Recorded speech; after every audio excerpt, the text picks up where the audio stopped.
The science behind yawning is anything but boring. It boasts a rich history of theories that go right back to antiquity, and the biological function of yawning remains unsolved. Yawning, a mysterious, non-voluntary and contagious response. Perhaps while watching this, you'll be trying to stifle your own yawns, but please, yawn away. Yawning is so infectious that we yawn when we see, hear, or even read about someone else doing it. The word yawn itself can trigger a yawn. Indeed, yawning can be triggered by reading or hearing the word yawn. Yawning ignites debate across the spectrum of science, and every field has its hero. A biologist notes a cooling brain. A sociologist notes herd communication. A psychologist sees exhaustion, and a zoologist sees our genetic ancestors. Yawning is a universal phenomenon that transcends race, culture, and even species. It is one of the few things that we all share, from an unborn child to an elderly person. It is a fundamental human experience, just like laughter, tears, and sneezing, yet it is completely unique amongst them.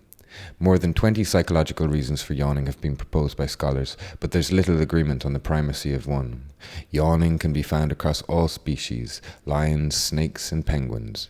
Dogs yawn in confusion or distress. Cats yawn to signal irritation. Siamese fighting fish yawn to show aggression. Yawning can be used to synchronize the mood of a pack of wolves or to communicate danger across a troop of apes. Everything from sex to violence has a particular yawn for a particular animal. When it comes to yawning, we're not so different from the rest of the natural kingdom, except for one important aspect of our yawns: empathy. Yawning in humans is contagious, and almost anyone can catch a yawn.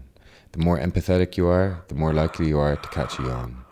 Maybe now is a good time to look around the cinema, since psychopaths will not catch a yawn.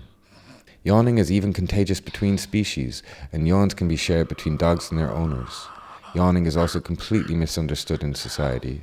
Rather than signifying boredom, it's much more likely that someone yawning is trying to stay alert, which is a good thing for this film, because I imagine there's a few of you yawning right now. To yawn is to be human, just like the person sitting next to you, and this is the point of this short documentary. We have much more in common with each other than we realize, and a big happy yawn is one example. Yawn.